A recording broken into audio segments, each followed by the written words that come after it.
shakhsigii ugu saamaynta badnaa taariikhda bini'aadamka, wiil carbeed ku dhashay Maka, jiilaalkii maroodiga ay nuujisay hooyo labaad, arijire agoona eebbe ka dhex doortay ummad lunsan oo ku caasiday dharaartii dhalashadii nebi Muxamed, nabadgelyo iyo naxariisi korkiisa ha ahaatee. waxa damay dabkii majuusiyiintu caabudayeen, biyaha qaaday daarihii kaniisadda badyarta saawe, kolkaasoo uu burburay waabkii qasrigii Kisra ee boqortooyadii Farisiyiinta ee loo yaqaanay Anushirwan. raadreebkan waxaan ku soo xufgoosanaynaa sooyaalkii suubanaheenna oo dhalashadiisu inoo soo gashay inagoo salliga afka ku haynaa.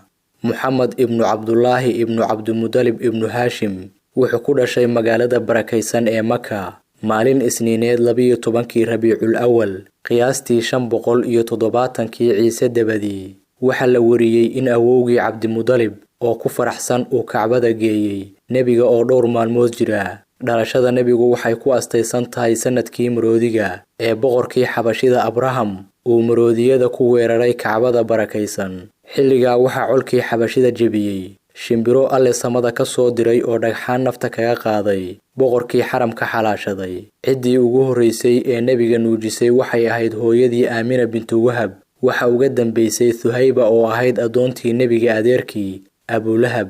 Quraysh dhexdooda waxa dhaqan ka ahaa in carruurta magaalooyinka laga saaro oo lagu soo koriyo miyiga si ay u soo nuugaan neecawda qabow iyo caanaha saafiga ugana helaan aftahanimo iyo adayg. magaalada Maka waxa iman jiray haween nuujiye carruurta oo lacag iyo xoolo doona. waxa ka mid ahayd Xaliimo Sacdiyo oo qaadatay wiil agoona goortii dumar badani ay iskaga tageen iyagoo ka cabsi qaba inaan lacag lagu siin. wiilka aan ka hadlayno ee haweenku cidlada uga dhaqaaqeen waa Nebi Muxamed, nabadgelyo iyo naxariisi korkiisa ha ahaatee.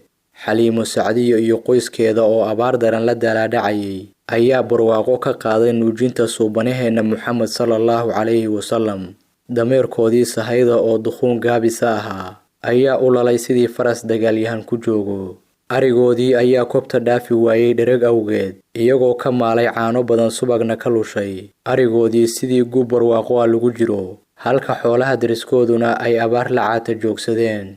2 sano kadib Xaliimo Sacdiya oo Maka ku booqatay nebiga hooyadii Aamina ayaa ka cudur daaratay inay iska soo wareejiso nebiga. waxay la fajacsanayd barakadii nebiga ee abaarta barwaaqada ka dhigtay. hooyo Aamino oo ka soo noqotay xabaashii nebiga aabihii ayaa ku geeriyootay deegaanka Al-Abwaa oo u dhaxaysay magaalooyinka Maka iyo Madiina. goortii ay dhimatay waxa ku dul ooyay wiilkeeda oo ahaa Nebi Muxamed sallallahu calayhi wasallam, sodogeed Cabdulmudalib iyo gabar adeegto u ahayd oo la oran jiray Ummu Ayman. koriimadii nebiga waxa kafaala qaaday awowgii Cabdulmudalib. kolkii uu qaangaaray wuxuu ku biiray ganacsiga iyo tujaarada isaga oo la shaqo bilaabay Khadiija oo markii uu 25 sano jir ahaa guursaday. nebigu markii uu 40 jir noqday waxa uu go'ay cibaadada Ilaahay oo uu ku gudan jiray godka Qaarul Xiraa. waxa ugu yimi Malakul Jibriil oo ku yiri akhri. nebiga sallallahu calayhi wasallam waxa uu yiri ma akhrin karo. markaas Allah subxaanahu wa ta'ala ayaa nebiga ku soo dejiyay Qur'aanka Kariimka waxa soo degtay suuratul Iqra. Malakul Jibriil ayaana ku dul akhriyay 4 aayadood ee suuraddu ay ku bilaabato. Malakul Jibriil oo u waxyooday Nebi Muxamed ayaa ka tegay isagoo oranaya Maxamedow waxa tahay rasuulkii Ilaahay. nebiga sallallahu calayhi wasallam wuxuu ku soo noqday xaaskiisa Khadiija Rabbi raalliha ka noqday isagoo aad wadnuhu u jaraynayo. 3 sano kadib nebigu waxa uu bilaabay inuu dadka ugu yeero dacwada diinta Islaamka ee ah inay rumeeyaan keli ahaanshaha Ilaahay. tolkii uu ka dhashay iyo qaraabadiisa oo ku gacan sayray rasuulnimadiisa ayaa kala hortegay cagajuglayn, cabsigelin iyo dagaal joogto ah.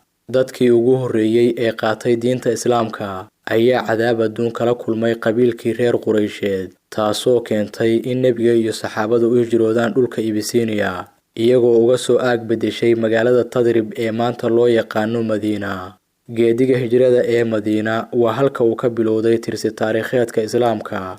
nebigu waxa uu Madiina ka helay garab weyn, geesiyaashii faafiyey dacwada diinta Islaamka, asxaabtii dhiigooda u qubay islaamnimada ee kala barbar dagaalamay duulaankii Beder iyo Uxud. nebiga sallallahu calayhi wasallam oo hogaaminaya 10,000 oo saxaabi ayaa gacanta ku dhigay furihii dagaalka kolkii ay furteen magaalada barakaysan ee Maka al-Mukarrama. jabkii gaalada uu gaarsiiyey geeshkii muslimiintu, Nebi Muxamed iyo asxaabtiisu waxay isku fidiyeen qaybo ka mid ah dhulka hadda loo yaqaan qaaradda Aasiya. taxanaheennii koobaad ee suubanaheena Muxamed nabadgelyo iyo naxariisi korkiisa ha ahaatee halkaa ha inoo joogo. raadreeb kale ayaan ku dahqaadi doonaa sidii Nebi Muxamed uu adduunka u bedelay.